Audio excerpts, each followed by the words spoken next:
Hello everyone, स्वागत है आपका ओसीएन जीएस एकेडमी में। इस चैनल के माध्यम से हम लोग आरओ यारो के लिए विभिन्न कोचिंग इंस्टीट्यूट का टेस्ट सीरीज सॉल्व करा रहे हैं। DIS का समान हिंदी का हमने 10 टेस्ट सॉल्व करा लिया है। चैनल पे जाके आप विजिट कर सकते हैं।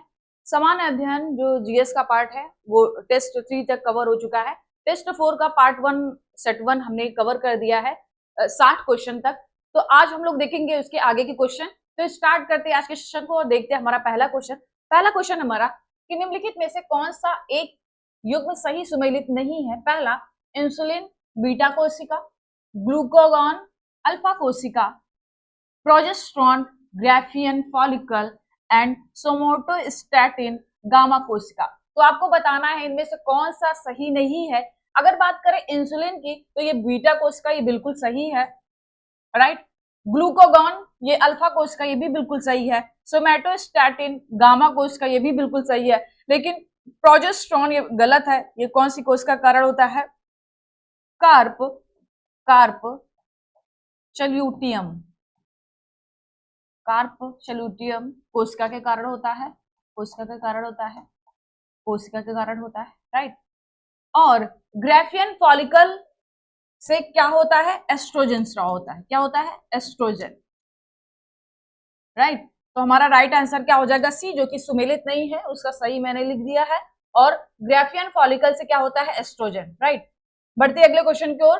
अगला क्वेश्चन है, निम्नलिखित में से कौन सा एक वायुमंडलीय दाब में कमी का कारण नहीं, कमी का उदाहरण नहीं है, है ना। जैसे हम लोग पढ़ते हैं कि वायुमंडलीय दाब की कमी के कारण क्या क्या होता है। जैसे पहला दिया गया है कि पहाड़ों पर खाना देर से पकता है, ये बिल्कुल सही है। हमने पढ़ा है कि वायुमंडलीय दाब कम होने से अगर हम लोग ऊंचाई पर या पहाड़ों पर खाना बनाते हैं तो वहां पे एटमॉस्फेयर प्रेशर कम होने के कारण क्या होता है? वहां खाना लेट पकता है, भी बात सही है। वायुयान में बैठे यात्री के फाउंटेन पेन से स्याही का गिरना, ये भी बिल्कुल सही है। अधिक ऊंचाई पर नाक से खून आना, ये भी बिल्कुल सही है। अगर कोई व्यक्ति अधिक ऊंचाई या पहाड़ों पर चढ़ता है तो उसकी नाक से खून आ जाता है, ये बहुत कॉमन है। क्यों होता है? वायुमंडलीय दाब की कमी के कारण। नेक्स्ट है कि लालटेन की बत्ती में तेल का ऊपर चढ़ना, ये किसके कारण होता है? ये वायुमंडलीय दाब के कमी के कारण का उदाहरण नहीं है। किसके कारण है? केशिका तत्व, केशिका तत्व, तत्व के होता है कैपिलरिटी, है ना, कैपिलरिटी के कारण होता है ये।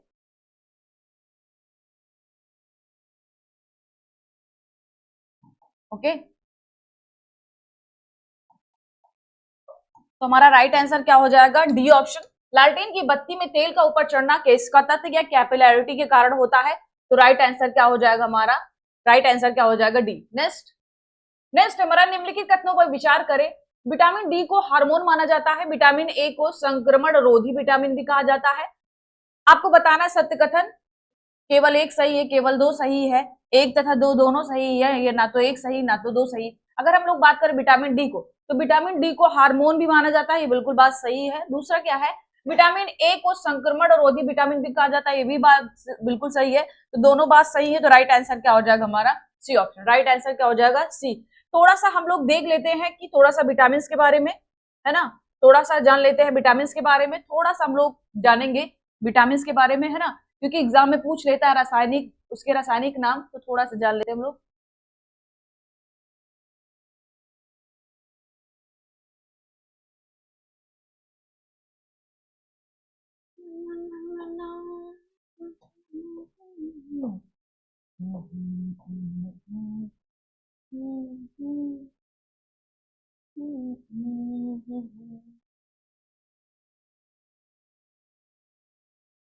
तो उसका रासायनिक नाम देख लेते हैं, है ना,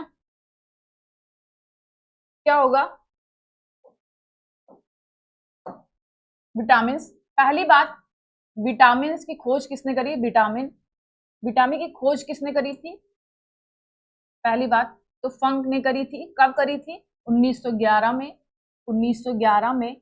और ये जो विटामिन है ये कार्बनिक पदार्थ है ना, कार्बनिक पदार्थ होते हैं ये, और हम इसको भोजन के माध्यम से ग्रहण करते हैं। कार्बनिक पदार्थ है। काम क्या है? ये उपापचय में ये सहायक होते हैं, सहायक होते हैं, है ना। अगर विटामिन के टाइप की बात करें तो ये दो प्रकार के होते हैं, है ना। ये दो प्रकार के होते हैं, ये दो प्रकार के होते हैं, दो प्रकार के पहला कि ये जल में घुलनशील, जल में घुलनशील, दूसरा वसा में घुलनशील। अब देखिए जल में घुलनशील का मतलब क्या होता है कि ये सारे जो भी विटामिन घुलनशील हैं, है ना, ये जल में घुल जाते हैं, राइट। जैसे ये विटामिन बी एंड सी। और वसा में कौन सा है? Vitamin A, vitamin D, vitamin E and vitamin के। विटामिन के का क्या काम है कि जब हमारा रुधिर ब्लड बहता है तो उसमें रक्त का थक्का बनाने में कौन सा विटामिन सहायक होता है? विटामिन के। तो अब थोड़ा सा जान लेते हैं विटामिन और साथ ही साथ इनके रासायनिक नाम, क्योंकि इंपॉर्टेंट है, एग्जाम में आता है विटामिन और इनके रासायनिक नाम, है ना, इनके रासायनिक नाम। अगर विटामिन ए की बात करें तो ए का क्या है? रेटिनॉल। विटामिन ए की कमी से क्या हो जाता है? रतौंधी रोग हो जाता है। विटामिन बी के कई पार्ट हैं, कई इसके हैं, जैसे विटामिन बी1 को क्या बोला जाता है? थायमिन बोला जाता है। विटामिन बी2 राइबोफ्लाविन, है ना। विटामिन बी3 बी3 का रासायनिक नाम क्या है? नियासिन, है ना, नियासिन। एग्जाम में आते हैं क्वेश्चन, है ना। विटामिन बी5 का क्या है? पेंटोथॉनिक। क्या हो जाएगा यहाँ? पेंथो ना होकर पेंटो होता है। क्या होता है? पेंटोथॉनिक एसिड, पेंटोथॉनिक बोलते हैं। विटामिन बी6 को पायरिडॉक्सिन, राइट, पायरिडॉक्सिन। विटामिन बी7 का क्या नाम है? विटामिन बी7 का नाम क्या है? बायोटीन। क्या है? बायोटीन है। और विटामिन बी11 का क्या नाम है? Folic acid. क्या नाम है? Folic acid. और विटामिन बी12 कई बार क्वेश्चन आता है बी12 से, इसका रासायनिक नाम क्या है? साइनो कबालामिन, है ना। तो ये सारे क्या है? विटामिन बी के सबसेट है। B1, बी2, B3, B5, B6, बी7, बी11, B12, right. Vitamin C का देख लेते हैं। विटामिन सी का रासायनिक नाम क्या है? Ascorbic acid, right. और विटामिन डी का रासायनिक नाम क्या है? विटामिन डी का कैल्सीफेरॉल। और विटामिन ई का रासायनिक नाम क्या है? Tocopherol, right. और विटामिन के का रासायनिक नाम क्या है? विटामिन के, है ना, जो कि हमारे रक्त का थक्का बनने में सहायक है। तो इसे क्या, कौन सा है? फिलोक्विनोन। इसका रासायनिक नाम क्या है? फिलोक्विनोन। विटामिन के रक्त का थक्का बनने में सहायक होता है। वापस चलते हैं क्वेश्चन में। क्वेश्चन क्या था हमारा कि तो राइट आंसर क्या हो जाएगा? सी। ये दोनों ही सही है। नेक्स्ट है, निम्नलिखित में से कौन सा एक रुधिर के संबंध में, मतलब ब्लड के संबंध में सही है? या एक तरल संयोजी ऊतक है, बिल्कुल सही बात है। ए या क्षारीय विलयन है, ये भी बिल्कुल सही है। इसके पीएच वैल्यू 7.4 होता है, ये भी बिल्कुल सही है। सारे सही है, तो राइट आंसर क्या हो जाएगा हमारा? डी ऑप्शन, है ना। ब्लड के बारे में सारे स्टेटमेंट सही हैं। ब्लड क्या है? एक तरल संयोजी ऊतक है। दूसरा, ये एक क्षारीय विलयन है। तीसरा, इसकी जो पीएच वैल्यू होती है 7.4 होती है, ये भी बिल्कुल सही है। तो राइट आंसर क्या हो जाएगा हमारा? D option. थोड़ा सा जान लेते हैं हम लोग ब्लड के बारे में, है ना। ब्लड के बारे में थोड़ा सा जान लेते हैं, ब्लड के बारे में, है ना। ब्लड, है ना। पहली बात कि ये तरल संयोजी ऊतक है, है ना, संयोजी ऊतक है। दूसरा कि ये 7% शरीर के भार का होता है, मतलब शरीर के भार 100% है, तो उसमें 7% क्या होता है? ये ब्लड होता है। एवरेज, अगर एवरेज की बात करें तो एवरेज ब्लड कितना होता है, 5 से 6 लीटर होता है, है ना। महिलाओं में थोड़ा सा 500 ml कम होता है ना, पुरुषों के अकॉर्डिंग कितना होता है, 5 से 6 लीटर होता है ना। अगर ब्लड की बात करें, तो ये दो इसमें प्रकार के पाए जाते हैं, दो प्रकार के, इसको दो भागों में बांटा जा सकता है। पहला प्लाज्मा है ना, जो कि 60% होता है प्लाज्मा, है ना। दूसरा क्या है, रुधिराणु, है ना, जो कि ये 40% होता है। कितना होता है, 40% होता है, राइट। कितना होता है, 40% होता है।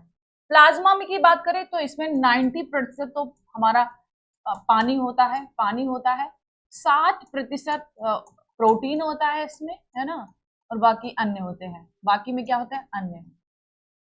अगर हम लोग रुधिराणु की बात करें तो ये 3 टाइप्स के होते हैं। पहला आरबीसी, है ना, आरबीसी, डब्ल्यूबीसी और ब्लड प्लेटलेट्स। तो ये क्या होता है, प्लेटलेट्स होते हैं।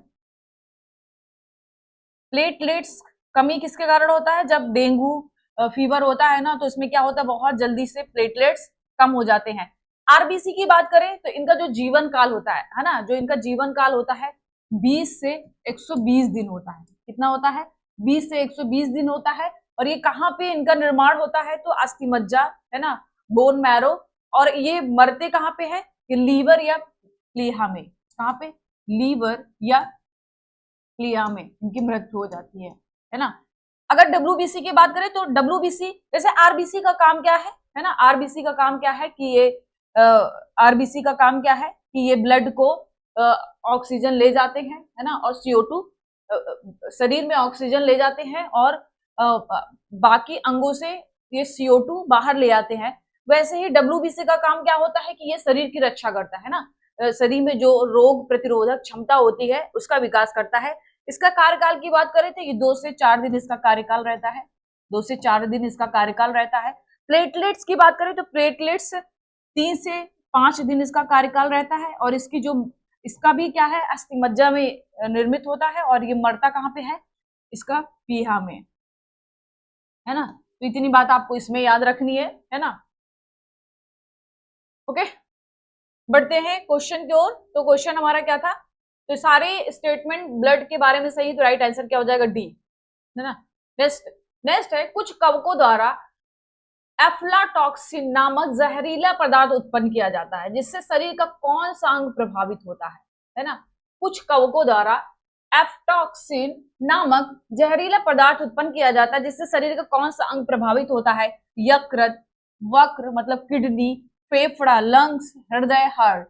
तो आपको बताना है कौन सा शरीर का अंग प्रभावित होता है, तो क्या होता है, यकृत। इसका मतलब क्या होता है, लीवर। क्या होता है, लीवर। तो ये हमारा लीवर प्रभावित होता है। थोड़ा सा जान लेते हैं लीवर के बारे में, है ना, थोड़ा सा जान लेते हैं लीवर के बारे में। लीवर, है ना, लीवर पहली बात तो ये सबसे बड़ी ग्रंथि है, शरीर की सबसे बड़ी ग्रंथि, है ना, सबसे बड़ी ग्रंथि, शरीर की सबसे बड़ी ग्रंथि है ये हमारे शरीर की, है ना। दूसरा, सबसे बड़ी ग्रंथि, दूसरा क्या है कि ये पित्त का स्राव करता है। किसका स्राव करता है, पित्त का स्राव करता है ये, पित्त का स्राव करता है। दूसरा कि ये हिप्पेरिन प्रोटीन का निर्माण करता है। हिप्पेरिन प्रोटीन का काम क्या है कि जो हमारे शरीर में ब्लड होता है, शरीर के अंदर, है ना, शरीर के अंदर ये ब्लड को जमने से रोकता है, ब्लड को जमने से रोकता है, ये ब्लड को जमने से रोकता है, शरीर के अंदर को जमने से रोकता है ये, है ना, रोकता है ये। ओके, दूसरा किसका निर्माण करता है, किस प्रोटीन का, फाइब्रोनोजिन, फाइब्रोनोजिन, फाइब्रोनोजिन।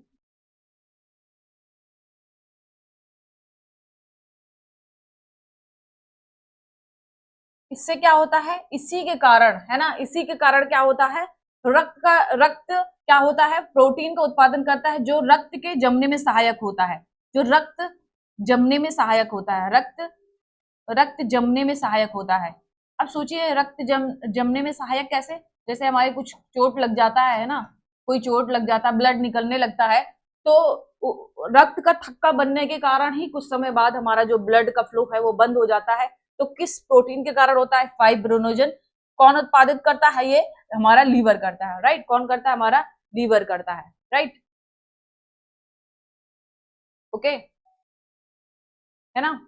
तो इतनी बात आपको इसमें याद रखनी है। क्वेश्चन था क्या था कि हमारा राइट आंसर क्या हो जाएगा, यकृत, क्योंकि एफ्टॉक्सिन नामक जहरीला पदार्थ है ना, कौन सा अंग प्रभावित होता है, वो यकृत। बढ़ते अगले क्वेश्चन की ओर। अगला क्वेश्चन हमारा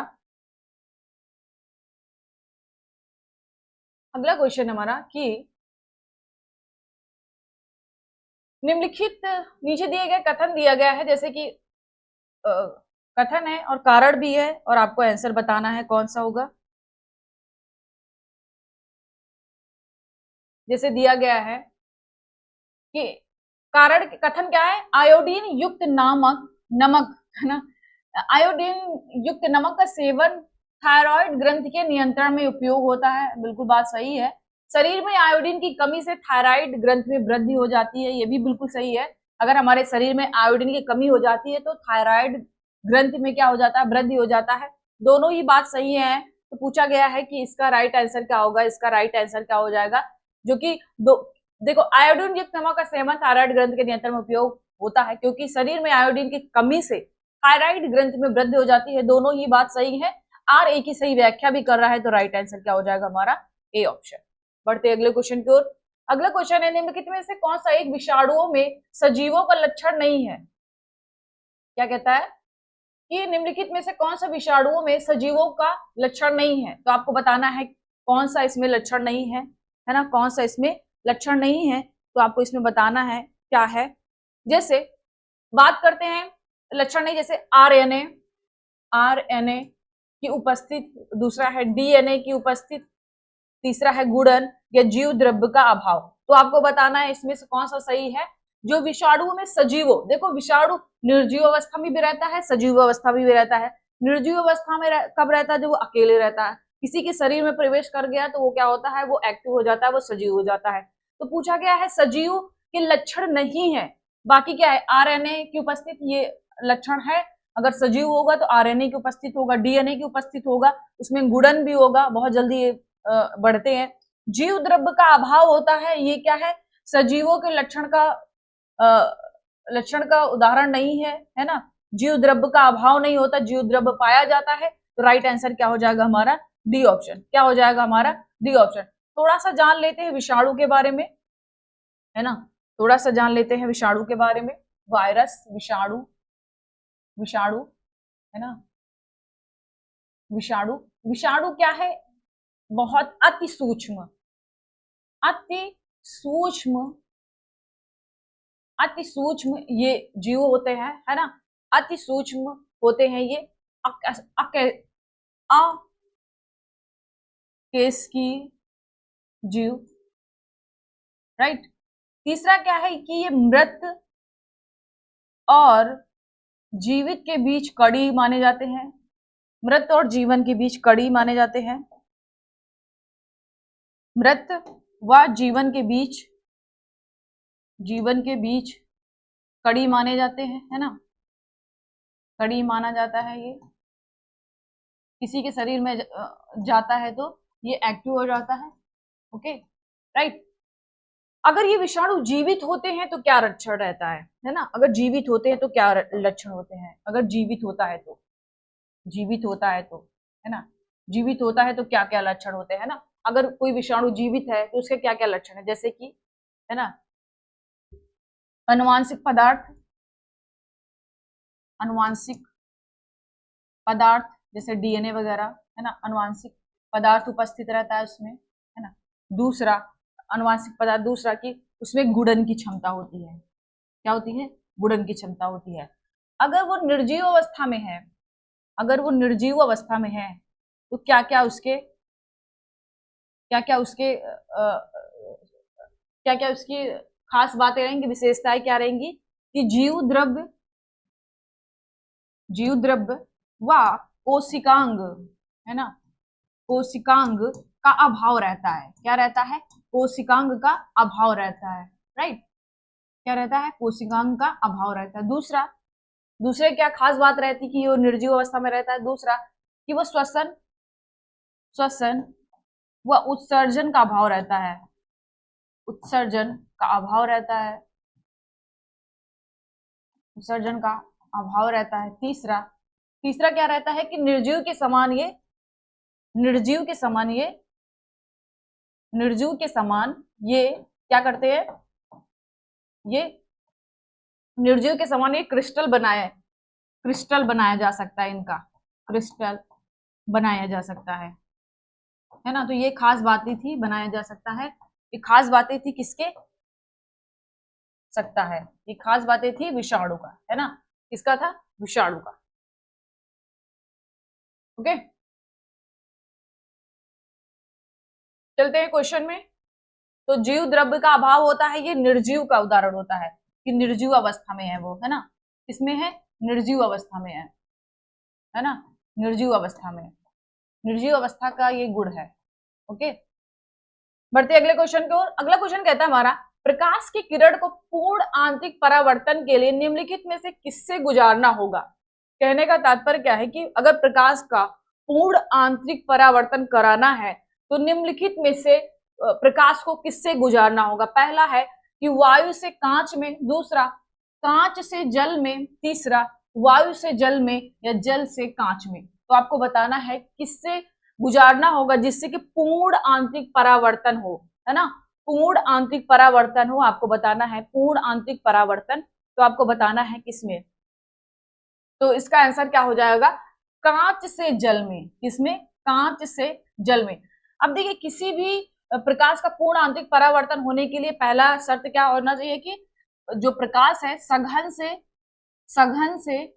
सघन टू विरल होना चाहिए, सघन से विरल में जाना चाहिए।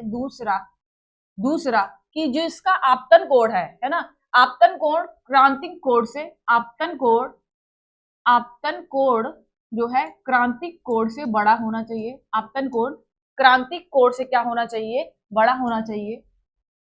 क्रांतिक कोण से बड़ा होना चाहिए। ये दो शर्तें, कोण से बड़ा, ये अगर दो शर्तें पूरा करता है तो ये क्या हो जाता है? प्रकाश का पूर्ण परावर्तन हो जाता है।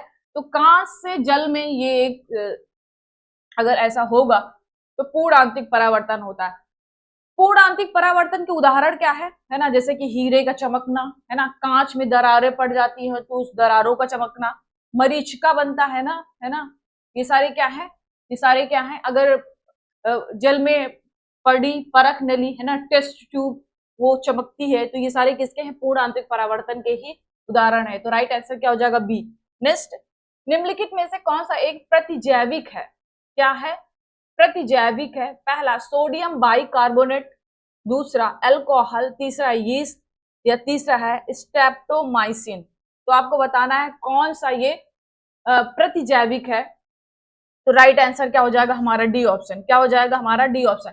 सोडियम बाइकार्बोनेट को क्या बोला जाता है? खाने वाला सोडा, है ना, खाने वाला सोडा, खाने वाला सोडा। और धोने वाले सोडा को क्या बोला जाता है? धोने वाले सोडा को क्या बोला जाता है? Sodium carbonate. क्या बोला जाता है?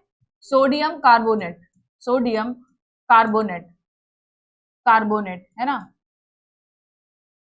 कार्बोनेट। ये क्या है? धावन सोडा, मतलब धोने वाला सोडा, धावन सोडा। ओके, चलते हैं अगले क्वेश्चन की ओर। अगला है, निम्नलिखित में से कौन राज्य सरकार का प्रत्यक्ष कर नहीं है, मतलब प्रत्यक्ष टैक्स नहीं है। क्या है?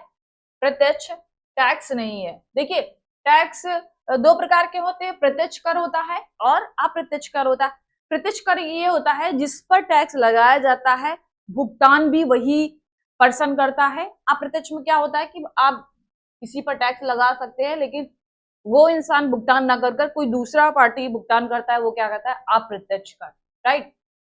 तो अप्रत्यक्ष जैसे प्रत्यक्ष कर में आता है इनकम टैक्स। इनकम टैक्स अगर किसी की साथ, अभी तो क्या हो गया हमारा जो बजट 2023-24 का, जो 7 लाख से ऊपर है जिनका इनकम, उनपे इनकम टैक्स लगेगा। तो अगर इनकम टैक्स लगता है, जैसे कि मुझ पे इनकम टैक्स लग रहा है, तो मुझ पे लग रहा है तो भुगतान भी मैं ही करूंगी, तो ये किसमें आ जाता है? प्रत्यक्ष कर में। ओके, इसमें आ जाता है प्रत्यक्ष कर में। तो राज्य सरकार के कुछ प्रत्यक्ष कर हैं, है ना, पूछा गया है। प्रत्यक्ष कर नहीं है, जैसे भू राजस्व है ना, गैर शहरी अचल संपत्तियां हैं, ये भी क्या है? प्रत्यक्ष कर में आ जाता है। व्यवसाय कर क्या है? ये भी प्रत्यक्ष कर है। लेकिन व्यापार कर, बिक्री कर, ये क्या है? अप्रत्यक्ष कर है। क्या है ये? अप्रत्यक्ष कर है। तो राइट आंसर क्या हो जाएगा हमारा? C option. अप्रत्यक्ष कर में क्या आता है? डीजल पे जो टैक्स लगता है, डीजल पे, पेट्रोल पे, है ना, लेकिन डीजल पेट्रोल पे जीएसटी नहीं लगता है ना। जीएसटी क्या हमारा? अप्रत्यक्ष कर है। जीएसटी क्या है? अप्रत्यक्ष कर है। और जीएसटी लागू कब हुआ था? 1 जुलाई 2017 को, 2017 को। जीएसटी में कितने स्लैब बने हुए हैं? 5, 0%, 5%, 12%, 18% और 28%, राइट। तो डीजल पर, पेट्रोल पर जो भी टैक्स लगता है वो अप्रत्यक्ष होता है ना। स्टाम्प ड्यूटी, है ना, स्टाम्प शुल्क, ये भी क्या है? ये भी अप्रत्यक्ष कर में आ जाता है ना। ये राज्य सरकार द्वारा लगाया जाता है। राज्य उत्पाद शुल्क, राज्य उत्पाद शुल्क, ये भी क्या है? ये भी हमारा अप्रत्यक्ष कर है। ओके, राइट आंसर क्या हो जाएगा हमारा? सी। नेक्स्ट है सूची 1 को सूची 2 से सुमेलित करें तथा नीचे दिए गए कूट की सहायता से सही उत्तर चुने। क्रम संख्या पूछा है, वित्त आयोग के अध्यक्ष का नाम पूछा। पहला है कि पहले वित्त आयोग, पहले वित्त आयोग के कौन थे ये, है ना। पहले वित्त आयोग का गठन कब हुआ था? 1951 में। और इसके जो अध्यक्ष कौन थे? केसी नियोगी थे। कौन थे? केसी नियोगी। बराहवे के कौन थे? बराहवे 2003 में इसको गठित किया गया था। और सी रंगराजन थे। कौन था? सी रंगराजन थे। 13वां विजय केलकर, है ना। 13वें कौन थे? विजय केलकर, 2007 में गठित किया गया था। 2007 में विजय केलकर, है ना। और कौन सा? 14वां वाई बी रेड्डी। कब गठित किया गया था? 2013 में। 2013 में, 2013 में। अब सही सुमेलित कौन सा होगा? ए का 3, बी का 1, ए का 3, बी का 1, 2 एंड 4। तो राइट आंसर क्या हो जाएगा? सी। राइट आंसर क्या हो जाएगा?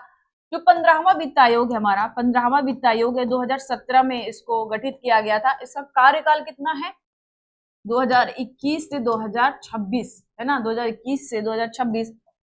एनके सिंह इसके अध्यक्ष है। एनके सिंह इसके अध्यक्ष हैं। ये बात आपको याद रखनी है। वित्त आयोग की बात करें तो वित्त आयोग किस आर्टिकल से है? तो 280 आर्टिकल में चर्चा की गई है वित्त आयोग की। वित्त आयोग के अध्यक्ष के अलावा 4 अन्य मेंबर होते हैं, जिसकी नियुक्ति राष्ट्रपति द्वारा की जाती है। बढ़ते अगला, नेक्स्ट है सेबी का कार्य प्रतिभूतियों की इनसाइडर ट्रेडिंग पर रोक लगाना है।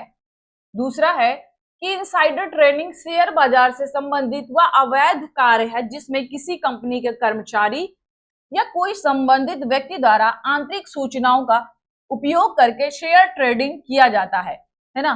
तो आपको बताना है कि इनमें से कौन सा सही है। ए तथा आर दोनों सही है तथा आर ए की सही व्याख्या कर रहा है। ए आर दोनों सही है तथा आर ए की सही व्याख्या नहीं करता, या ए सही है परंतु आर गलत है, या ए गलत है परंतु आर सही है। तो आपको बताना है इस क्वेश्चन का आंसर क्या होगा। देखिए, सेबी क्या है? ये पूंजी बाजार का नियामक होता है ना। सेबी का स्थापना कब हुआ था? 1988 में। इसको औपचारिक रूप कब दिया गया? 1992 में। तो सेबी क्या है? ये पूंजी बाजार का नियामक होता है। पूंजी बाजार का नियामक होता है। पूंजी बाजार का नियामक होता है। मुद्रा बाजार का नियामक कौन होता है? मुद्रा बाजार का आरबीआई नियामक होता है, मतलब रेगुलेट करने वाला, है ना। सब कुछ रेगुलेट कौन करता है? पूंजी बाजार में सेबी करता है। तो ये बिल्कुल बात सही है। इनसाइडर ट्रेडिंग पर ये रोक लगाता है। और इनसाइडर ट्रेडिंग कब लगाया गया था? सेबी एक्ट 2002 में इस पर रोक लगी थी, है ना। और इनसाइडर ट्रेडिंग शेयर बाजार से संबंधित अवैध कार्य जैसे किसी कंपनी के कर्मचारी या कोई संबंधित व्यक्ति द्वारा आंतरिक सूचनाओं का उपयोग करके शेयर ट्रेडिंग किया जाता है। ये भी बिल्कुल सही है, तो राइट आंसर क्या हो जाएगा? ए।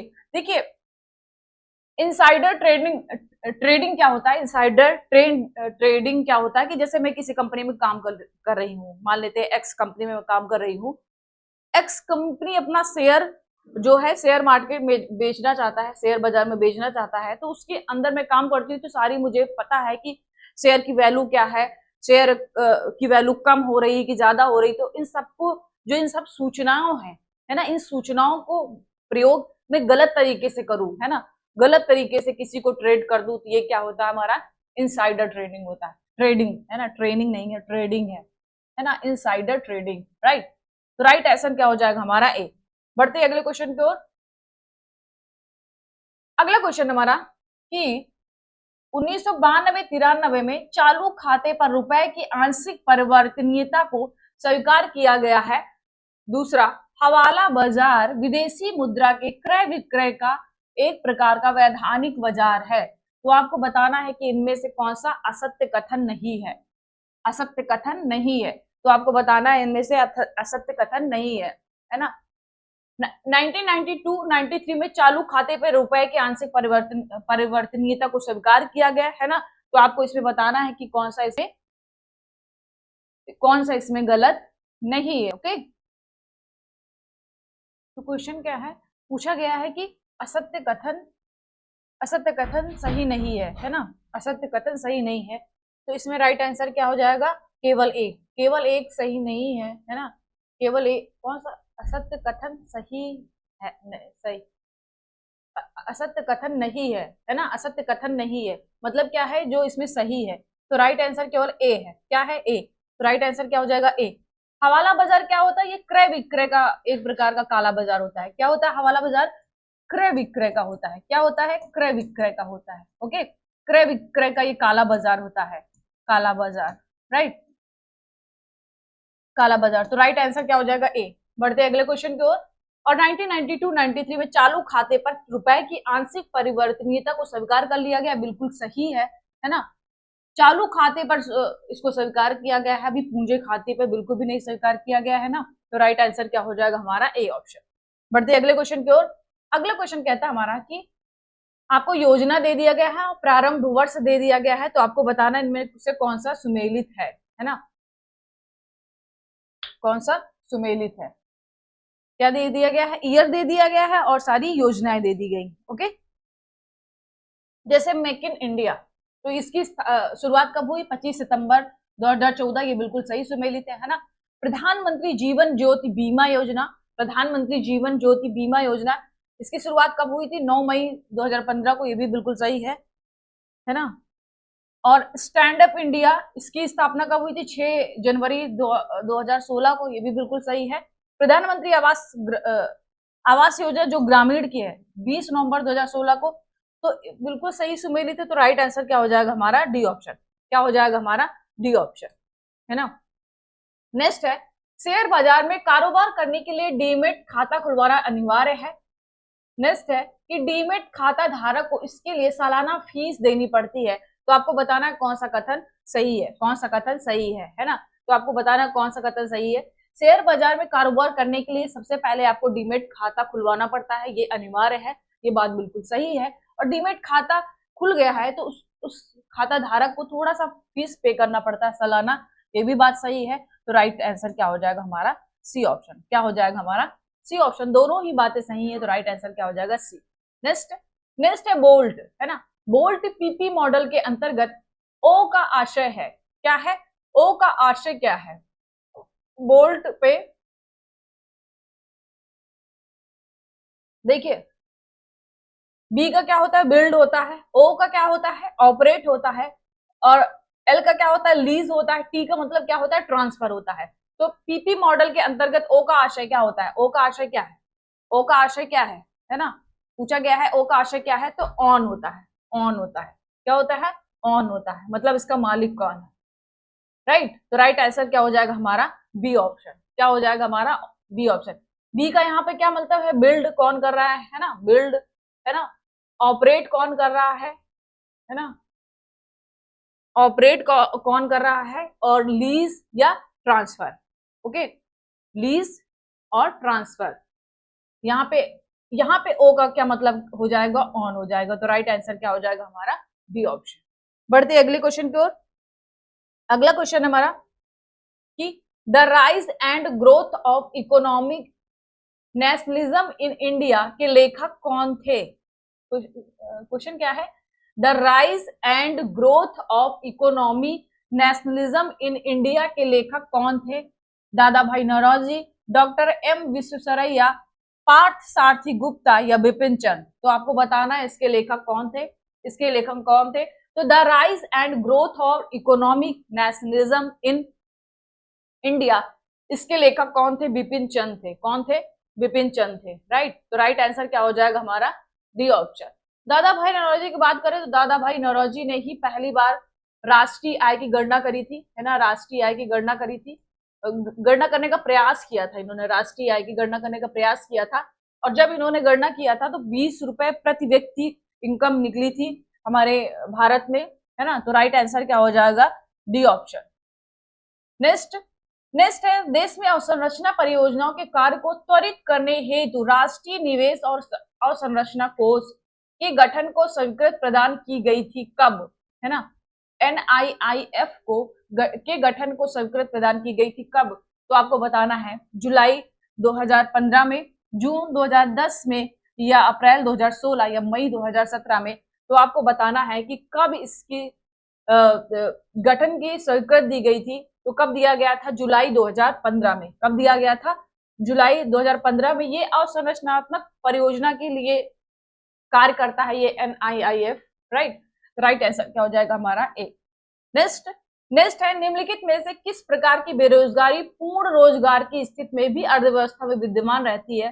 पहला, घर्षण जनित बेरोजगारी, चक्रीय बेरोजगारी, मौसमी बेरोजगारी या संरचनात्मक बेरोजगारी। तो आपको बताना है कौन सी बेरोजगारी अर्थव्यवस्था में विद्यमान रहती है हमेशा। तो वो कौन सी है, घर्षणात्मक या घर्षण जनित बेरोजगारी। कौन सी, घर्षण जनित। तो राइट आंसर क्या हो जाएगा हमारा, ए ऑप्शन। क्या हो जाएगा, मौसमी बेरोजगारी का मतलब क्या होता है, मौसम के अकॉर्डिंग, अगर एग्रीकल्चर में देखें तो अगर मौसम के अकॉर्डिंग इनको रोजगार मिलता है ना, तो ऐसे रोजगार को क्या बोला जाता है, मौसम के रोजगार, मौसमी रोजगार। चक्रीय रोजगार क्या होता है कि चक्रीय बेरोजगारी क्या होती है कि अगर अर्थव्यवस्था अच्छा चल रहा है, इकोनॉमी अच्छी रन कर रही है तो रोजगार मिलता है। इकोनॉमी बेकार है, ग्रोथ रेट बेकार है तो रोजगार नहीं मिलता। तो ऐसे बेरोजगारी चक्रीय बेरोजगारी कहलाती है। तो राइट आंसर क्या हो जाएगा हमारा, घर्षण जनित बेरोजगारी, है ना। घर्षण जनित बेरोजगारी में होता क्या है कि अगर कोई एक पर्सन एक कंपनी छोड़कर दूसरी कंपनी में जाना चाहता है और एक कंपनी छोड़कर दूसरी कंपनी में जाने के वक्त जो उसका बेरोजगारी रहता है उसे ही क्या बोला जाता है, घर्षण जनित बेरोजगारी, है ना। नेक्स्ट, बजट 2023 में घोषित श्री अन्न योजना का उद्देश्य है, श्री अन्न योजना, है ना। और श्री अन्न किसे कहा गया है, मोटे अनाज को। तो श्री अन्न योजना का उद्देश्य क्या है, मोटे अनाज के उत्पादन को बढ़ावा देना। तो हमारा पहला ही राइट आंसर मिल गया है, क्या है राइट आंसर, मोटे अनाज के उत्पादन को बढ़ावा देना। बी दे दिया गया कि रासायनिक उर्वरकों के प्रयोग को कम करना, अस्थायी कृषि पद्धतियों को बढ़ाना और कृषि हेतु डिजिटल इंफ्रास्ट्रक्चर का निर्माण। ये बिल्कुल गलत है। राइट आंसर क्या हो जाएगा, मोटे अनाज के उत्पादन को बढ़ावा देना। और श्री अन्न किसे कहा गया है, मोटे अनाज को, मोटा अनाज। और अंतरराष्ट्रीय मोटा अनाज घोषित किया गया है कौन सा वर्ष, 2023। ये भी बात याद रखिएगा। नेक्स्ट, निम्नलिखित फसलों में से किसको मोटे खाद्यान्न के अंतर्गत सम्मिलित किया जाता है, बाजरा, ज्वार, मक्का या उपयुक्त सभी। तो मोटे खाद्यान्न के अंतर्गत इन सभी को रखा जाता है। तो राइट आंसर क्या हो जाएगा हमारा, डी ऑप्शन। क्या हो जाएगा, डी ऑप्शन। नेक्स्ट है, निम्नलिखित राज्यों में कौन सा एक मूंगफली उत्पादन के शीर्ष पर है ना। मूंगफली उत्पादन के शीर्ष पर है, आपको बताना है कौन सा है, मध्य प्रदेश, गुजरात, है ना, मध्य प्रदेश, गुजरात, राजस्थान, तमिलनाडु। तो मूंगफली उत्पादन में सबसे ज्यादा फर्स्ट नंबर पे कौन सा है, गुजरात है ना। गुजरात है, उसके बाद कौन सा है, राजस्थान सेकंड नंबर पे, तमिलनाडु किस पे है, थर्ड पे है, किस पे है, थर्ड पे। तो राइट आंसर क्या हो जाएगा हमारा, बी ऑप्शन, क्या हो जाएगा हमारा, बी ऑप्शन। बढ़ते अगले क्वेश्चन की ओर।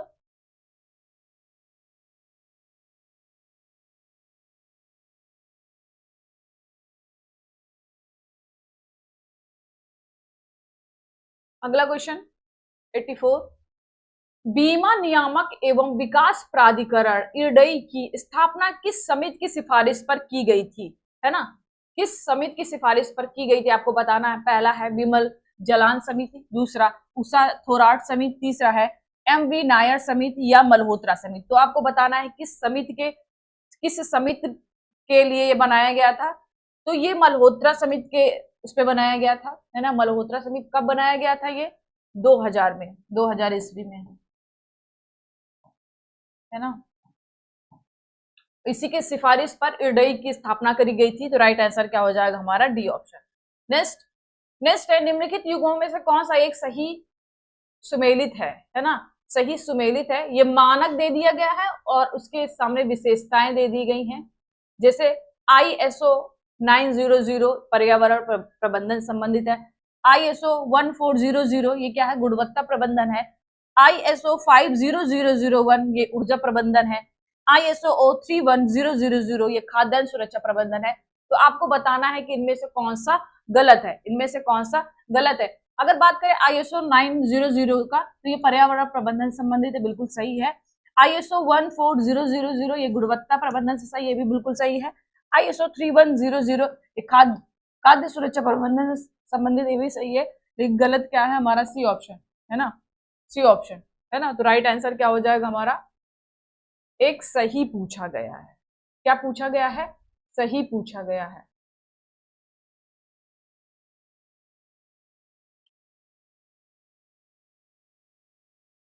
एक सही पूछा गया है, तो राइट आंसर क्या हो जाएगा हमारा, सी ऑप्शन, क्या हो जाएगा, ISO 5001 ये ऊर्जा प्रबंधन से संबंधित है। किससे संबंधित है, ऊर्जा प्रबंधन से संबंधित है ना।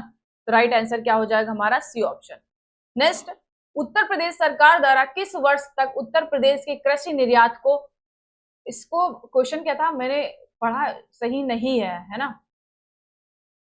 नेक्स्ट, उत्तर प्रदेश सरकार द्वारा किस वर्ष तक उत्तर प्रदेश के कृषि निर्यात को दोगुना करने का लक्ष्य रखा गया, है ना।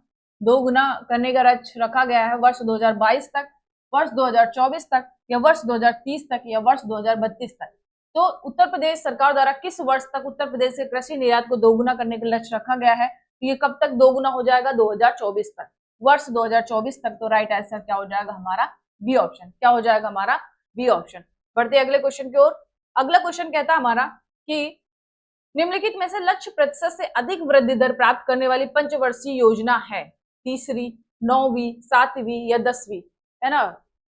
तीसरी, 9वीं, 7वीं या 10वीं। तो अधिक वृद्धि दर प्राप्त करने वाली पंचवर्षीय योजना कौन थी, सी, कौन सी थी, 7वीं, कौन सी थी, 7वीं। 5% वृद्धि का रखा गया था टारगेट, लेकिन मिला कितना, 6%। तो ये टारगेट से ज्यादा हमने वृद्धि दर अचीव करा था, किसमें, 7वीं पंचवर्षीय योजना में, है ना।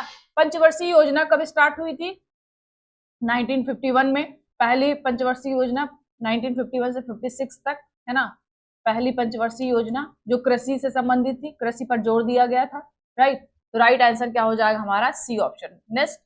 नेक्स्ट है, ISFR 2021 के अनुसार न्यूनतम वन आवरण क्षेत्रफल वाला कौन सा राज्य है ना। न्यूनतम वन आवरण वाला क्षेत्र कौन सा है आपको बताना है। पंजाब, गोवा, बिहार, हरियाणा, है ना। बिहार, हरियाणा, कौन सा इसमें मिनिमम है। तो राइट आंसर क्या हो जाएगा, न्यूनतम किसका है, हरियाणा का, और मैक्सिमम किसका है, मध्य प्रदेश का, है ना। मिनिमम किसका है, हरियाणा का है। तो राइट आंसर क्या हो जाएगा हमारा, डी ऑप्शन। नेक्स्ट, केंद्रीय मंत्रिमंडल द्वारा निम्नलिखित में से किस वर्ष सार्वजनिक क्षेत्र की कंपनियों को महारत्न का दर्जा देने का निर्णय लिया गया। कहने का तात्पर्य क्या है कि जो महारत्न कंपनियां होती हैं सार्वजनिक क्षेत्र की, उनको कब निर्णय लिया गया कि इनको महारत्न का दर्जा दिया जाए। तो ऑप्शन दिया है 2008, 2009, 2012 एंड 2010। तो आपको बताना है कब दिया गया था। तो ये 2010, कब, 2010। अब महारत्न कंपनियां दर्जा देने के लिए शर्तें क्या होती हैं? शर्तें, पहली बात तो वो नवरत्न कंपनी होनी चाहिए, नवरत्न कंपनी होनी चाहिए, है ना, नवरत्न कंपनी होनी चाहिए। दूसरा कि उनका जो शेयर बाजार में उनका नाम सूचीबद्ध होना चाहिए, शेयर बाजार में सूचीबद्ध होना चाहिए वो, है ना, सूचीबद्ध होना चाहिए, सूचीबद्ध होना चाहिए। तीसरा क्या है, और क्या है कि लास्ट 3 वर्ष में इनका जितना भी औसत सालाना कारोबार है ना, कारोबार है वो कितना होना चाहिए, कारोबार कितना होना चाहिए, 25,000 करोड़, 25,000 करोड़ होना चाहिए, है ना। ये कुछ विशेषताएं हैं। उनका जो प्रॉफिट होना चाहिए, प्रॉफिट टैक्स वगैरह पे करने के बाद उनका 5,000 करोड़ का प्रॉफिट होना चाहिए लास्ट 3 इयर्स में, है ना। ये सारी बातें हैं। अगर ये शर्तें पूरी करता है तो उस कंपनी को महारत्न का दर्जा दे दिया जाता है। वर्तमान में 12 महारत्न कंपनी है। लास्ट अभी 12वीं महारत्न कंपनी किससे दिया गया, ग्रामीण विद्युतकरण निगम को, है ना, इसे 12वीं दिया गया है, अभी रिसेंटली बना है ये। राइट आंसर क्या हो जाएगा हमारा, डी ऑप्शन। नेक्स्ट है कि निम्नलिखित में से किस प्रकार की सब्सिडी को व्यापार को आंशिक रूप से बाधित करने वाली सब्सिडी माना गया है? Blue box subsidy, green box, amber box या रेड बॉक्स सब्सिडी। तो आपको बताना है कि कौन सा ये सब्सिडी है जो व्यापार को आंशिक रूप से बाधित करने वाला है। क्या करता है, आंशिक रूप से बाधित करने वाला है। तो आपको बताना है कौन सा है ये, blue box, green box, amber box या रेड बॉक्स। तो राइट आंसर क्या हो जाएगा हमारा, सी, एम्बर बॉक्स, है ना। ग्रीन बॉक्स सब्सिडी किसमें दिया जाता है, कृषि के विकास एवं अनुसंधान पे दिया जाता है, है ना। और ब्लू बॉक्स ये जैसे कि बीज में दिया जाता है, बीज, उर्वरक, है ना, सिंचाई, इन सब पे दिया जाता है। और एम्बर बॉक्स सब्सिडी किस पे दिया जाता है, ये दिया जाता है खाद्यान्न भंडारण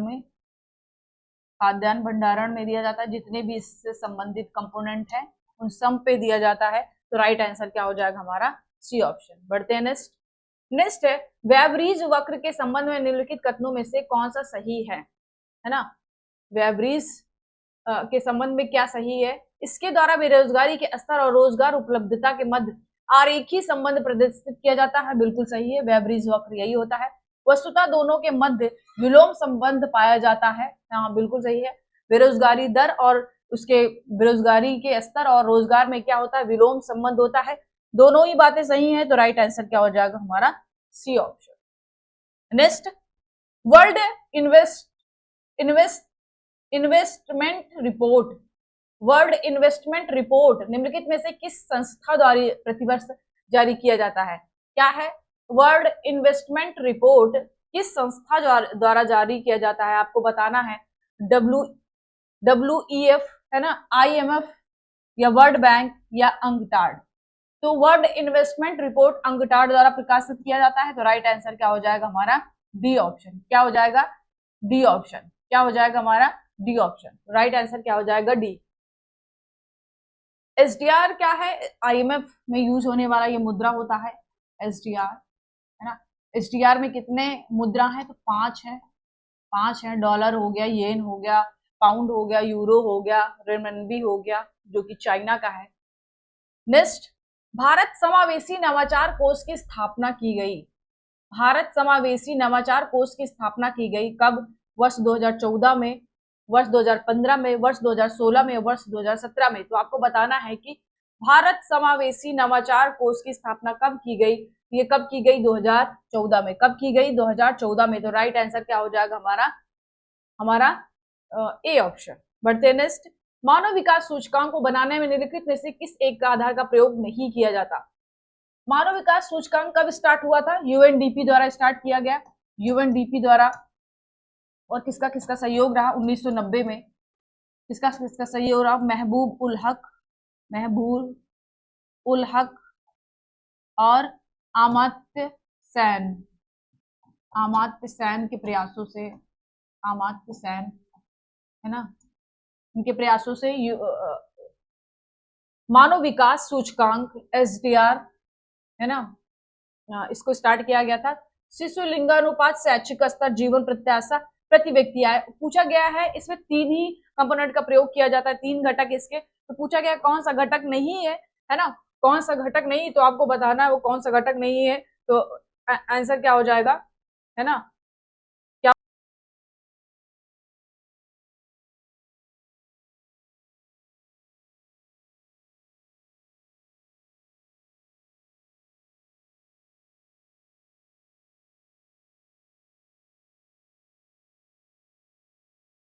तो राइट आंसर क्या हो जाएगा हमारा ए ऑप्शन। बढ़ते अगले क्वेश्चन की ओर।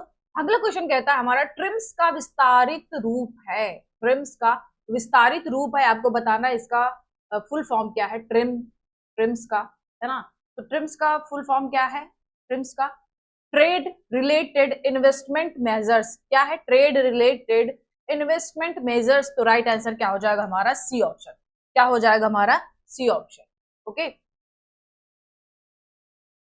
बढ़ते अगले क्वेश्चन की ओर। अगला क्वेश्चन हमारा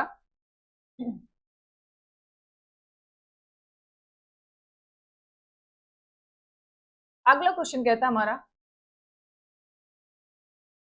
है ना, तो ये हमारे सारे किस्से हैं, ये हमारा रीजनिंग से संबंधित है। रीजनिंग और मैथ के क्वेश्चन हम नहीं करवाएंगे, आगे हम अलग से एक वीडियो आपके लिए रखेंगे जिसमें सारे जितने भी टेस्ट हैं ध्येय आईएएस के 10 टेस्ट का एक साथ हम लोग रीजनिंग और मैथ्स करवा दें। अभी हम लोग इसको स्किप करेंगे, है ना, अभी इसको स्किप करेंगे, है ना। लास्ट हमारा क्वेश्चन 109 से है, बाकी सारे क्या है, ये सब रीजनिंग के क्वेश्चन है ना। 109 देख लेते हैं। निम्नलिखित पारितंत्रों में से किस एक की उत्पादकता सर्वाधिक है, किस एक की उत्पादकता सर्वाधिक है। रीजनिंग और मैथ का अलग से एक हम क्लास ले लेंगे, उसमें सारे आपको सारे जितने भी टेस्ट, जितने भी जीआईएस के टेस्ट है 10, अगर एक पार्ट में बनता है 2 3 सारे में हम आपको कवर करवा देंगे। पारितंत्रों में से किस एक की उत्पादकता सर्वाधिक है, मैंग्रोव, महासागर, घास स्थल या झील।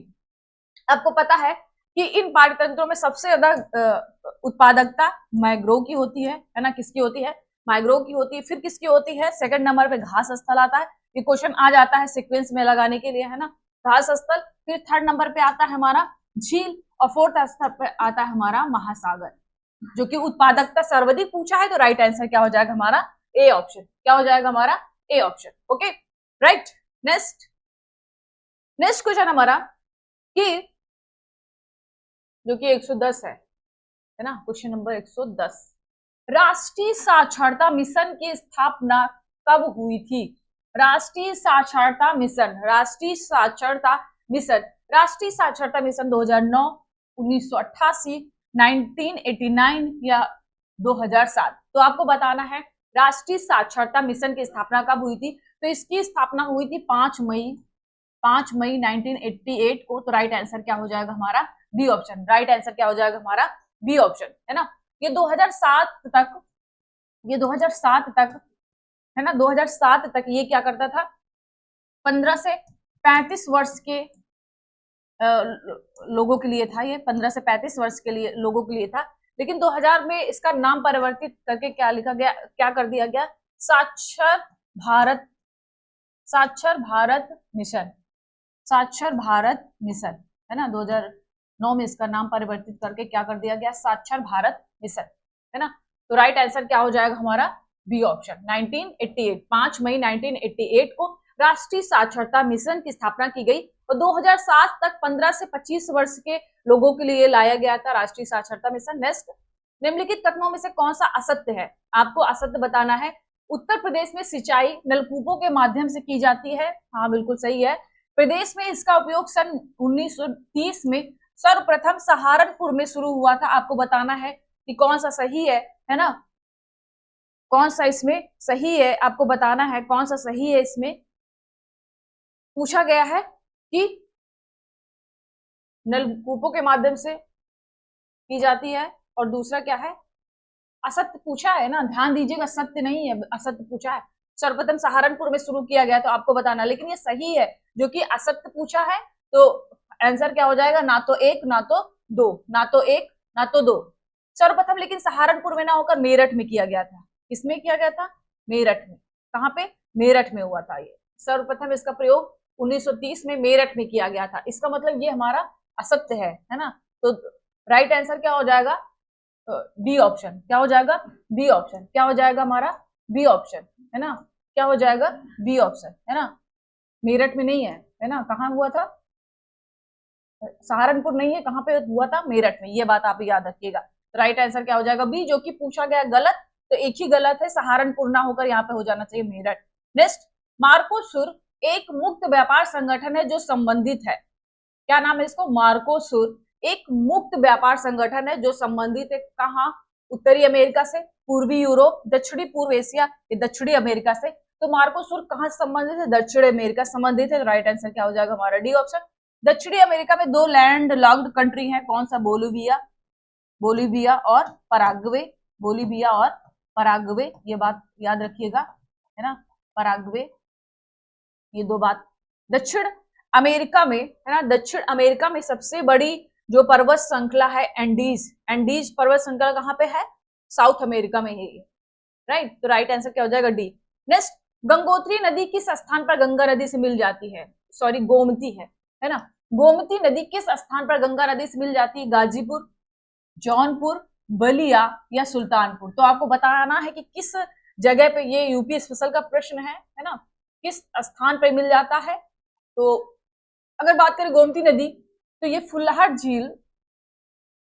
झील जो कहाँ पे है? ये है पीलीभीत में। कहाँ पे? पीलीभीत में।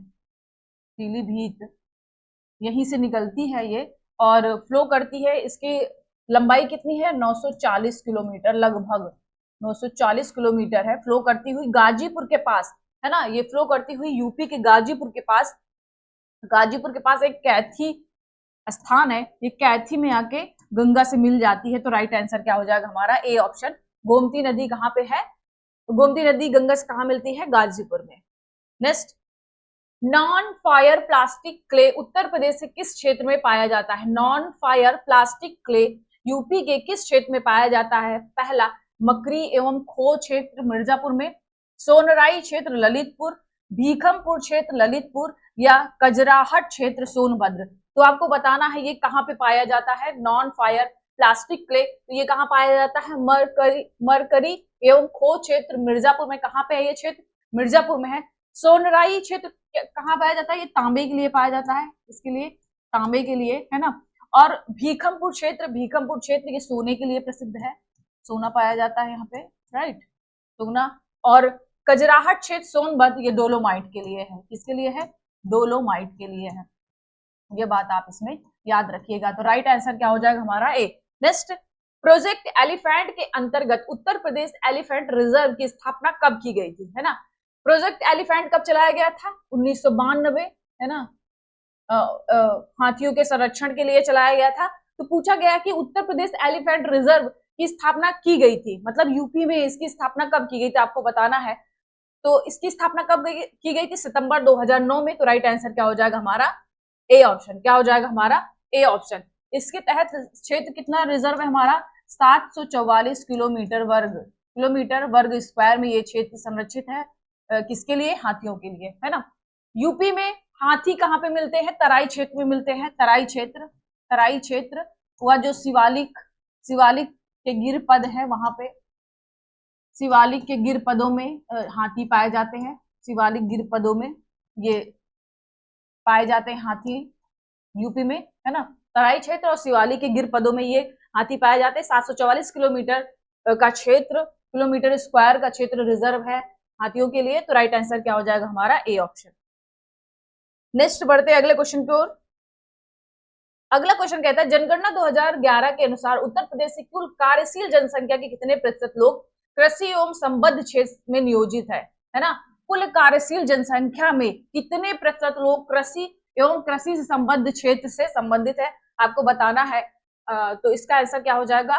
59.3। कितना? 59.3 इतने प्रतिशत लोग क्या है कि ये कृषि एवं संबद्ध क्षेत्र है ना, कृषि एवं उससे संबंधित क्षेत्र में काम करते हैं 59। 100% में लगभग 60% लोग एग्रीकल्चर में है, 40% लोग अन्य कार्य करते हैं, राइट। तो कितना हो जाएगा हमारा बी ऑप्शन, क्या हो जाएगा बी ऑप्शन। जनगणना 2011 के अनुसार कुल जनसंख्या कितनी है पूरे भारत की, तो 121 करोड़ है ना, कितना है 121 करोड़। अगर वर्तमान की बात करें तो 142 करोड़ हो चुका है, जो कि हमने चाइना को क्रॉस कर दिया है। पूरे वर्ल्ड में, पूरे विश्व में सबसे ज्यादा जनसंख्या वाला राज्य देश कौन सा है, वो हमारा है भारत। नेक्स्ट, उत्तर प्रदेश औद्योगिक निवेश एवं रोजगार प्रोत्साहन नीति 2017 के तहत राज्य निवेश प्रोत्साहन बोर्ड का गठन किसकी अध्यक्षता में किया गया। पहला है मुख्य सचिव, मुख्यमंत्री, वित्त मंत्री है, राज्यपाल। तो आपको बताना है कि इस किसके अध्यक्षता में किया गया, तो ये मुख्यमंत्री की अध्यक्षता में किया गया। इसके अध्यक्षता में किया गया, मुख्यमंत्री की अध्यक्षता में किया गया। तो राइट आंसर क्या हो जाएगा B. Next, Indian Institute of Handloom Technology अवस्थित है ना, कई बार क्वेश्चन आया है। Indian Institute of Handloom Technology कहाँ पे स्थित है, तो कहाँ पे है, कानपुर, वाराणसी, लखनऊ या प्रयागराज। वाराणसी, लखनऊ या प्रयागराज। तो ये वाराणसी में उपस्थित है, मतलब स्थित है ना। वाराणसी में कब बनाया गया था ये, 1994 में। 1994 में इसकी स्थापना हुई, 1994 में इसकी स्थापना हुई थी।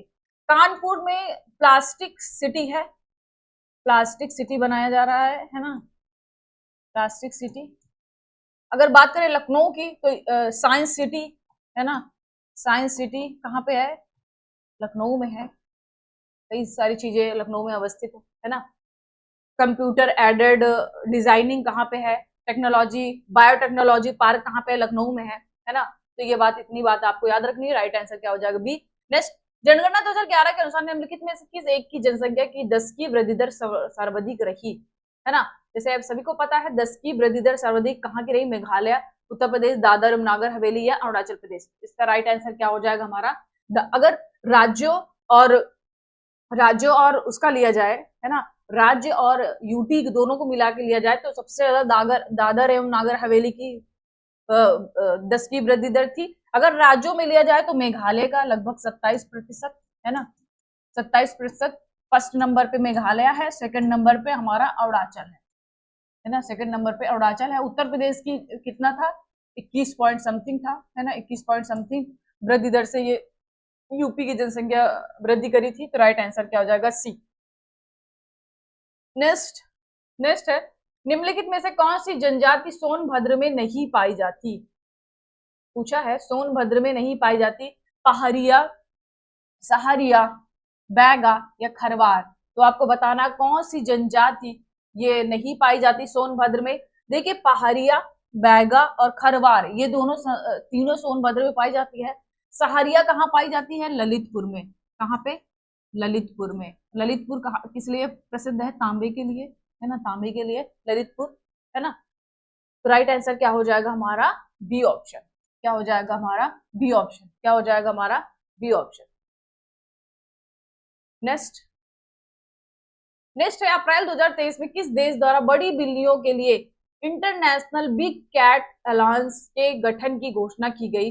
भारत, दक्षिण अफ्रीका, ब्राजील, नमीबिया। तो आपको बताना है किसके लिए ये किया गया, है ना। तो भारत, दक्षिण अफ्रीका, ब्राजील और नमीबिया क्या है, बिल्लियों के लिए है ये international big cat alliance, IBCA। ये किसके द्वारा किया गया है, भारत के द्वारा। बिग कैट की जितनी भी 7 प्रजातियां हैं, इन सबकी सुरक्षा के लिए किया गया है। 7 प्रजातियों की सुरक्षा के लिए, उसको प्रमोट करने के लिए किया गया है। तो राइट आंसर क्या हो जाएगा हमारा ए ऑप्शन। नेक्स्ट, अप्रैल 2023 में निम्नलिखित में से कौन सा यूरोपीय देश नाटो का 31वां सदस्य बना है। फिनलैंड, क्रोएशिया, लाटविया, चेक गणराज्य। तो नाटो का 31वां सदस्य बना है फिनलैंड। राइट आंसर क्या हो जाएगा हमारा ए ऑप्शन। क्रोएशिया की बात करें तो ये यूरो अपनाने वाला ये 19वां देश बन गया है ना। ब्रेग्जिट नहीं, क्या बोलते हैं उसको, यूरो, है ना। यूरोप की जितने भी 28 यूरोपियन यूनियन, है ना, यूरोपियन यूनियन में शामिल हो गया क्रोएशिया, जिन्होंने यूरो करेंसी को अपना लिया है। तो वो कौन सा देश है, क्रोएशिया। ये 19वां देश है, कौन सा है, 19वां देश। राइट, ये बात भी याद रखिएगा। राइट आंसर क्या हो जाएगा हमारा? A option. बढ़ते अगले क्वेश्चन की ओर। अगला क्वेश्चन हमारा कि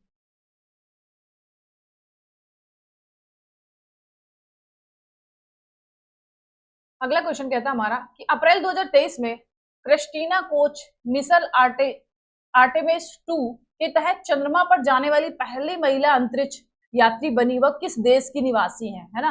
अप्रैल 2023 में क्रिस्टीना कोच है ना मिशन आर्टेमिस 2 के तहत चंद्रमा पर जाने वाली, कहां पर गई है? चंद्रमा पर जाने वाली पहली महिला अंतरिक्ष यात्री बनी। वह किस देश की निवासी है? तो आपको बताना है यूके की, फ्रांस की, यूएसए की, जर्मनी की। तो ये कहाँ की है? यूएसए की है। कहाँ की है? यूएसए की है ना?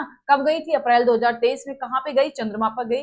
ये बात आपको याद रखनी है। बढ़ते हैं नेक्स्ट है अप्रैल 2023 में किस पूर्वोत्तर भारतीय राज्य के किबीथू गांव से केंद्रीय गृह मंत्री अमित शाह द्वारा वाइब्रेंट विलेज प्रोग्राम का शुभारंभ किया गया? वाइब्रेंट विलेज प्रोग्राम का शुभारंभ किया गया। कहां पे किया गया?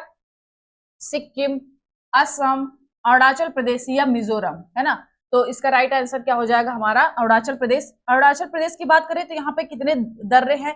जैसे दिफू दर्रा है ना? दिफू दर्रा है, और कौन सा है? तवांग है, यांगयाप है ना? बॉमडिला, ये सब दर्रा कहाँ पाए जाते हैं? ये सब दर्रा पाए जाते हैं अरुणाचल प्रदेश में, है ना? तो राइट आंसर क्या हो जाएगा हमारा? C option. जनसंख्या वृद्धि के अगर 2011 के सेंसस के अकॉर्डिंग अरुणाचल प्रदेश सेकंड सबसे ज्यादा जनसंख्या वृद्धि किया है ना? पहला कौन है? मेघालय। अप्रैल 2023 में वर्ल्ड ट्री रिच सिटी में भारत के किस शहर को शामिल किया गया? वर्ल्ड ट्री रिच सिटी में भारत के किस शहर को शामिल किया गया? हैदराबाद, मुंबई, बेंगलुरु या पुणे? तो इसमें किसको शामिल किया गया है? मुंबई को शामिल किया गया है। तो राइट आंसर क्या हो जाएगा हमारा? B option. क्या हो जाएगा हमारा? B option. बढ़ते अगले क्वेश्चन की ओर। अगला क्वेश्चन है हाल ही में देश के पहले पीएम मित्र पार्क की स्थापना हेतु किस राज्य ने केंद्र के साथ एक समझौता ज्ञापन पर हस्ताक्षर किया? पहला है गुजरात, तमिलनाडु, राजस्थान व मध्य प्रदेश। तो कौन सा राज्य है जिसने पीएम मित्र पार्क की स्थापना के लिए केंद्र के साथ समझौता किया? वो है तमिलनाडु। तमिलनाडु के बारे में थोड़ा सा आप याद रख लीजिएगा। जलवायु परिवर्तन लागू करने वाला है ना? जलवायु परिवर्तन लागू करने वाला पहला राज्य है ये। इन्होंने डुगोंग संरक्षण, डुगोंग क्या है? ये समुद्री गाय है। डुगोंग संरक्षण रिजर्व इन्होंने बनाया है। और क्या है? सिलेंडर लॉरिस अभयारण्य की स्थापना इन्होंने करी है। इतनी बात आपको इसमें याद रखनी है। राइट आंसर क्या हो जाएगा हमारा? B option. नेक्स्ट, अप्रैल 2023 में, है ना, गुजरात क्या है? मूंगफली में नंबर 1 है। मूंगफली के उत्पादन में गुजरात क्या है? नंबर 1 है। गुजरात की बात करें तो इन्होंने देश की पहली बालिका पंचायत का निर्माण कहाँ पे किया है? गुजरात में किया है। राजस्थान मूंगफली के उत्पादन में सेकंड नंबर पर है। क्या है? सेकंड नंबर पे। वही तमिलनाडु क्या है? थर्ड नंबर पर है। एमपी में क्या है? एमपी में बाघों की संख्या सबसे ज्यादा है और यहाँ पे वन आवरण भी बहुत ज्यादा है ना? सबसे ज्यादा कहाँ पे है? एमपी में। नेक्स्ट, अप्रैल 2023 में आयोजित वर्ल्ड वैक्सीन कांग्रेस 2023 में भारतीय वैक्सीन निर्माता कंपनी भारत बायोटेक को वैक्सीन इंडस्ट्री एक्सीलेंस पुरस्कार से सम्मानित किया गया। इस सम्मेलन का आयोजन स्थल था, मतलब कहाँ पे ये आयोजन किया गया? जहां, है ना, वर्ल्ड वैक्सीन कांग्रेस 2023 में भारतीय वैक्सीन निर्माता कंपनी भारत बायोटेक को, है ना, कौन है? भारत बायोटेक को वैक्सीन इंडस्ट्री एक्सीलेंस पुरस्कार से सम्मानित किया गया। ये सम्मेलन कहाँ पे हुआ था? आपको बताना है। ऑप्शन ए है Washington DC, Washington USA, Paris France, Dubai UAE and Hamburg Germany. तो आपको बताना है कहाँ पे हुआ था। तो ये वॉशिंगटन यूएसए में हुआ था। तो राइट आंसर क्या हो जाएगा हमारा? A option. किस वैक्सीन निर्माता कंपनी को मिला है? तो ये इंडिया बायोटेक या भारत बायोटेक कंपनी को मिला, भारत बायोटेक कंपनी को मिला है। नेक्स्ट, प्रसिद्ध टाइम पत्रिका द्वारा अप्रैल 2023 में जारी टाइम्स 100 रीडर पोल में किस भारतीय बॉलीवुड अभिनेता को शीर्ष स्थान प्राप्त हुआ? अमिताभ बच्चन, राजकुमार राव, आमिर खान या शाहरुख खान? तो राइट आंसर क्या हो जाएगा? डी। क्या हो जाएगा? किसकी पत्रिका है ये? टाइम्स 100 रीडर पोल में भारतीय बॉलीवुड अभिनेता शीर्ष पर है कौन? शाहरुख खान। तो राइट आंसर क्या हो जाएगा हमारा, कौन सा था, डी है ना, right answer D. Next question है, अप्रैल 2023 में निम्नलिखित में से किस देश को यूएनएससी की अध्यक्षता सौंपी गई है? यूएनएससी की अध्यक्षता सौंपी गई, मोजाम्बिक, चीन, यूक्रेन या रूस। तो आपको बताना है किसकी